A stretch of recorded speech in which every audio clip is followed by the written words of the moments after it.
Peace, beautiful beings. Welcome back to another video. It's been a while. I think it's been like 3 weeks. I'm not even gonna apologize because I'm not sorry, because there's a lot going on and frankly I feel quite overwhelmed. I'll give you the life update in a second. I do want to really quickly thank today's sponsor. It's been a while since we've done a sponsor, like months since I had a sponsor, but this one is fun. It's 630, a fantastic bike company that makes these bikes that I've never really seen a bike like this. I've never ridden a bike like this. And if you saw the video about 2 videos ago from this, you saw us get these bikes from 630 and try them out. They are electric, and the really cool thing is you can ride these bikes in 3 different modes. You can ride them in full electric, so you're just chilling like you're on a motorbike, and you can ride them in pedal assist, so that every time I pedal the motor like sort of helps you a little bit, so you're just coasting. And then the third way is just, you know, classic bike way. But ever since having Aura, I have felt so motivated to be fit. I've been working out 3 days a week for the past couple of months, and we have been looking for other ways to exercise. So Matt joined a soccer team, and I've been going to yoga, and then these bikes has been something that's been so fun, but a way for us to get out of the house, stop looking at the screens, and just get moving. And I'm inspired by motherhood to get myself moving, and a bike is such a wonderful thing. We are so eager for our child seat to come in the mail, because then I'll get to show you what it's like to ride around with Aura. I'm so excited to introduce her to that. But we just aim to be a fit family, an active family, I should say. Active is a better word. So thank you 630 for sponsoring today's video. A little bit about their bikes. Matt and I both got the around the block 250 watt bike, which means 250 watts, that's the battery. It's a strong battery. You charge it and it goes for a really long time. They've got male and female bikes, but both of them have a wonderful low swooping frame. It's easy to step on, easy to mount off of the bike. What sets them apart from other bikes is the ergonomic riding position. So you're in this sort of chill, laid back position that takes the stress off of your back and your hips, and I really needed that. My body, since having Aura, has changed so much, and I make jokes calling myself rickety because it really does feel like I can't do the same things I used to do in the same way, you know? So these bikes are so comfortable, and I feel so at ease when I get on it because of the way that it's positioned, and because I have the 3 different modes. So if I'm feeling tired, I can let it help me out with the pedal assist, or I can just hit that throttle with my thumb. It's so easy and let it fully take me on a joyride. It is a fantastic bike, definitely the most easy and comfortable bike I've ever ridden. And so I wanted to thank 630 today for sponsoring and share these bikes with you all. If you're interested in getting one, they so kindly gave me a 10% off code that you can use on their shop. They've got a wonderful selection for males and females, and the colors are vibrant and cute, or you can go classic if you want.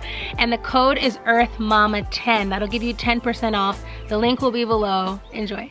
All right, garden update is first. Everybody's looking pretty good. And we are officially past our frost date. It's April 12th, I think, and our frost date was April 11th, or I think today might be the 13th. So it's time for us to start putting stuff outside, planting seeds and harvesting radishes. We did our first harvest today. Would you like to see? First harvest! These beautiful French breakfast radishes. And I really want to taste one. These beautiful radishes and all this lettuce. It's so amazing. Also got a new book in the mail today. Abigail Garing's new one, The Essential Guide to Self-Sufficient Living. At this point, I need to stop buying homesteading books and actually like go through and read them. Here's all the ones I have. Self-Sufficient Living by Abigail. Not that. The Homesteading Handbook, also by Abigail. The First Time Gardener, Growing Vegetables, by Jessica Sowards. What's up, Roots and Refuge?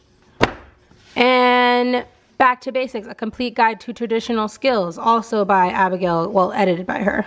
But I think there's more than one person contributing to that one. I will be an expert homesteader at some point. And look what Matt and I did over the past week. Did it take us 1 week? Maybe 2 weeks. Maybe 2. Doo, doo, doo. we finally just finished it. A 1,000 piece puzzle. With 998. Yeah, with 998 pieces because What I gotta hold it to. Aura chewed those. Because we had visitors come and visit us and we had to move the puzzle and Aura got a hand of it. But anyway, I just want to show you because I'm so proud of it. It was actually really fun and very relaxing to do a puzzle. Because you can't really think about anything else but what you're doing when you're doing the puzzle. Is it the right color? Is it the right curvature of the shape and whatever? And it just is soothing. Every time you complete one, it feels so good, right? So good. So it's time for us to start putting stuff outside, planting seeds and harvesting radishes. Here are my radishes that I randomly plant. Oh, I just noticed something is eating them. Oh my goodness. Y'all, it got warm and the predators are out. Look at that. Oh my God, look at that. There's one. There's another. Oh my goodness. I can probably harvest this one. They're so tiny. And they've been getting eaten. Oh my gosh. What the heck? Look at that. Oh my Lord. Okay, well, I'm gonna have to deal with that. Look at my carrots, they look so good. I'm gonna have to thin them out because we don't want really tiny carrots. They're gonna need more room than this to make good carrots. It looks like these black carrots are doing better than these orange carrots. 2 different seed companies, 2 different types of carrots. Very interesting. And this black carrot is actually said to be quite heat tolerant, which is why I decided to grow it during this time of year because it gets so hot here. So I'm just experimenting with carrot growing in this season, even though I'm going to plant a lot more carrots for the fall. So whatever was eating these radishes ate up all of my beet seedlings. I thought it was the last frost, but then I noticed that there were little pieces bitten off and the stems were still in the ground. Looks like all the stems have died. And wow, look at that. Holy crap. What could this be? Does anyone know? Look at all that. They eat it down to the stems. And it looks like something big, like a rabbit. Wonder if this one's ready to harvest. Not yet. Holy moly, this is so sad. This is actually a ground cherry seedling. These ground cherries are everywhere. Everywhere. These greens are doing well. I just keep harvesting them and they keep on coming back. Oh my gosh, my radishes. I did not plan this, y'all. I planned to come out here to a beautiful blossoming garden like it was 2 days ago. And it's suffering now from some sort of creature. So I'm just noticing that as it's getting warmer, the pests are coming. We haven't even seen any aphids on our milkweed flowers like last year. The milkweeds are all coming up, but I bet you as it gets warmer and warmer, they're coming. Oh goodness. So there's my tour. These ground cherries are coming up everywhere. And when we first planted ground cherries, I didn't know that they were extremely invasive and that if you have ground cherry plants, you probably want to put them in pots or container gardens that are like away from everything else because they are a strong plant that will keep on coming back, especially because they dropped so many cherries and there was no way we were going to be able to harvest all of them last year. They just kept on coming. We were so tired of eating ground cherries like bowls and bowls. And so as they were dropping those cherries and dying off, they dropped 1 million seeds because every cherry has 1 million seeds. So they're just constantly coming up in these beds. Ground cherries, there's some bigger ones, looks like they're also getting eaten up by something. Tons of babies over there, over there. They're going all the way down there. All those babies over there, all those babies over there. We're just constantly taking them out. And I like to cover them a little bit. I've just been going like that to kill them. because I just don't want this entire thing to be ground cherry plants like it's trying to be. Here's some volunteer tomato plants that are coming up. Regular tomatoes. This one doesn't look like it's gonna make it. As you can see, these are a bunch of dead ones. They came up probably like 10 tomato plants and then the frost took them out. I gotta say, I'm really loving how the garden is starting to look now that the grass is growing in between these long beds we've created. I don't know what we're gonna do about this cardboard here. We put this cardboard trying to use the Charles Dowding method, and then there's weed fabric over there. We were gonna do wood chips throughout the entire garden, but now we kind of like the way the grass looks, so we might just pull all this up and weed whack the grass, the weeds, and let it stay natural. I think I want to put some sort of shelving or something over there to where I can kind of organize all of these pots. These are various plants and flowers that I bought last year, and I love that they're all coming back. That was on sale for like $4 at the store, and I brought it back to life, and look, it's coming back. That's coming back. That's coming back. All of this stuff is coming on back. There's the milkweed flowers for the butterflies. This is it blackberries, I believe? I can't remember. It's not raspberries. I think it's blackberries. And I don't know why those potatoes are looking a little sick over there. And these onions are just blossoming. I can't wait for all of these beds to look like this one. Well, maybe not exactly like this, but to have a lot of food growing in them. I am just going to spread some of this diatomaceous earth to protect the rest of my crops from whatever is eating them. Ooh, put a little bit too much over there. There we go. This diatomaceous earth, it gets so small and it acts sort of like shards of glass for insects. So yeah, they don't want to eat when it's around. I'm gonna help these volunteer tomatoes out. Let's see if these milkweeds have aphids yet. Wow, I'm so surprised. No sign of aphids yet. Maybe these flowers will actually get to bud and bloom so the butterflies can enjoy them.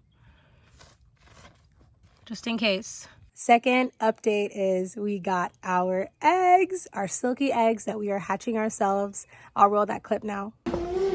We got something. Hey, come on, you want to show everybody? We got something in the mail from Open Game Poultry. Our eggs are here. And I'm really nervous because now we have to start the process of incubating. All right, so we have to follow instructions. But first, let's just look at the eggs. Because I just want to say hello. Oh my goodness. Great, that's gonna be a cleanup.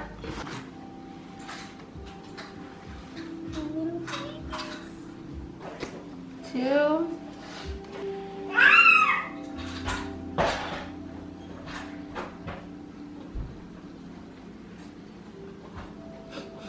This one has an S on it, which means it's a silky.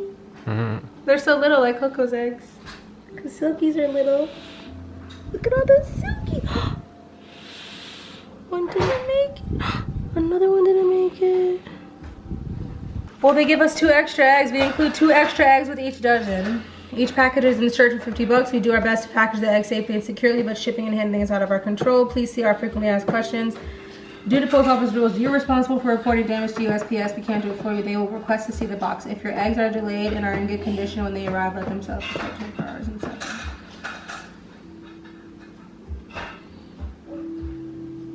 Okay, so we need to make sure everybody's good. 1, 2, 3. Okay, so here's one broken. 3,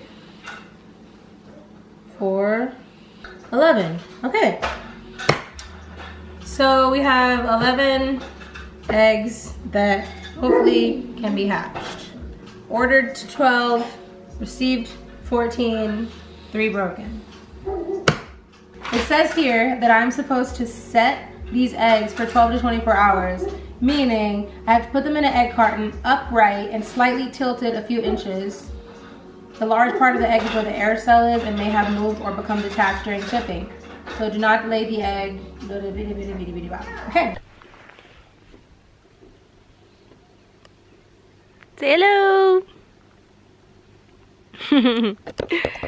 So I got everything set up with the eggs, and now that I've read through all of the instructions for the incubator and read through all of the instructions from the farm, I feel like I can do this. I feel like the eggs, whichever ones hatch will hatch, and then that'll be that. And if I don't hatch enough, I'll just get some more. The incubator is gonna run for 24 hours, and I'm just gonna keep monitoring it to make sure that the humidity is good and the temperature is good. And then tomorrow, around this time, I will be putting the eggs in there to start their 21-day journey. 21 days, and then I will be peeking in there to watch them poke out of their eggs. I am so excited, and I hope it goes well. But I'm out here now to give you all a garden update because it's been a while since you saw the seedlings. Well, it's not been a while because you saw them in the last video, but they're much bigger. So there's the cucumbers. They're starting to lean over because they're getting really tall. You cannot see the strawberries unless I bring them up close. See? And you can see those little babies in there. It took them forever, like 2 weeks, maybe 3 weeks. Here's the flowers, some of the cut flowers, dahlias, and a couple of calendulas, rainbow plumes. I gotta redo calendulas. I'm gonna direct sow them in the garden. And watermelons, 90% of them are up. I think there's only 1 cup that didn't sprout. No, every single cup, no, yeah, here's the 1 cup that 2 cups didn't sprout. And as you can see, everything is getting a little leggy because there is some fault to our greenhouse setup. We have this banister right here that I think covers some sun, and then, yeah, I think it could have gone we could have put it in a better location for it to get more sun, but we were worried about it falling over, so it needed to be supported by something. And then we've got peppers. That one's super leggy. I don't know what happened. This is a sweet chocolate pepper. I'm so excited. None of these sprouted last year, and I never grew them. So they're growing 2 of them this year. Here's the rest of them. The recao has bounced back from its heat attack it had when I left it in a greenhouse that was too hot. And then here's marigolds. They're all coming up. They're leggy, but they're up. Nasturtiums over there. So that's the setup. I've got a little moringa tree in this pot hanging here on a tree. A ton of moringa seeds down here that I need to put and try to grow some moringa trees. I grew a moringa tree that ended up being like 4 feet tall at one point, and then Indy broke it in half and ran off with it like it was a play stick. It was heartbroken. That was 2 summers ago. Oh, and then I've got my ground cherries are doing really well. Let's pull them out so you can see. Oh. Yay! Check them out. It looks a little dry in there. There's the yellows on this side. And oh, yellow's on this side, they're doing better. And the red one's on this side. Let me show you what Matt did. This old well, many of you have seen before, but we just kind of let it do its own thing, and it had lots of weeds growing in it and this random tree. So we left the tree because Matt likes this tree, but we cleaned it out, added soil, and planted bulbs. And look at these daylilies popping up. 1, 2, 3, 4.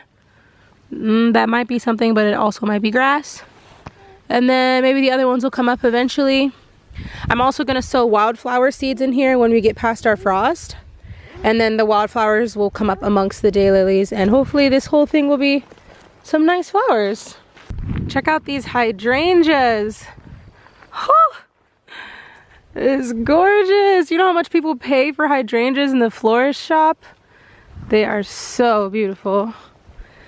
I love this explosion of pom-poms in spring. And I actually have soil acidifier to add to the bottom of the bush and see if it will work. And maybe it's too late because the hydrangeas are already bloomed, but it does turn the hydrangeas blue if you add some more acid to the soil. But anyway, just want to show you how beautiful they are. Gorgeous. Boop, boop, boop.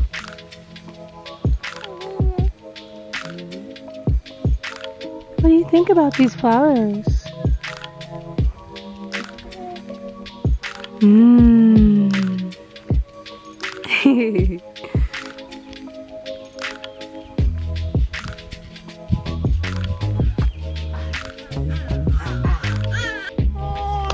Hi, Rumi.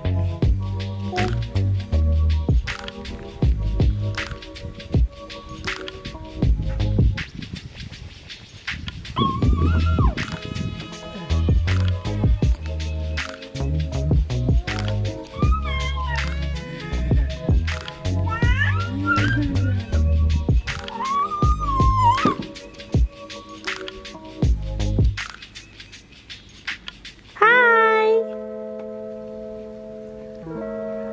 Hi, Aura. You waving to me? So we are on day 8, I think, or maybe day 10 of our eggs being in the incubator. And when we get to day 18, we will be opening up the incubator, I think taking off the turner thing that automatically turns them, and just leaving them. And within 2 to 3 days, they will be poking their little way out of the eggs. I'm so excited. I'm so nervous, but I'm really excited. I think before then, maybe on day, maybe even today, I could candle them. I'll save that for another video. I have a device called a candler that will, we can put the light up against the bottom of the egg, and it'll show if there's actually an embryo forming and if everything's going the way that it should be going. I'm really excited about that. Oh, and this Thursday, our chickies are coming from Alchemist Farm. We got some black copper Morans, olive eggers, azure eggers, you know, that's what people call them. I don't know what the actual breeds are, but basically we're going to be having rainbow eggs around September, October time when they start laying. And so I'm really excited about these special breeds to be coming in, and we got to get our chick stuff set up. So I bet the next video we'll be telling you all about the chick adventure and showing you the chicks. I am particularly extremely excited for Aura to meet chicks for the first time. She's going to love it. Oh my goodness. I'll have to watch her because she is in a fairly destructive mode these days. Oh, beautiful beings. It's about time for us to start moving the plants into the garden. So I'm sure the next time I see you, you will get to see a ton of baby chicks. You will get to see the garden prospering in the actual earth and not just in their little cups. And soon enough, you will get to see some eggs hatching. But thank you so much for tuning in today. As always, I so appreciate it. I appreciate your patience as I still learn how to navigate being a business owner and a mom and a YouTuber, because it's not easy, but we're doing it. And I just want to say thank you for riding with us. A lot of you have been here since the very beginning, and I love you. And I love all of you who are just now tuning in and joining the Earth Mom Medicine family. We love all of you, we appreciate you, and we thank you for being a part of our family. And we'll see you in the next video. It's coming up soon because I've got chickies to show you. Peace.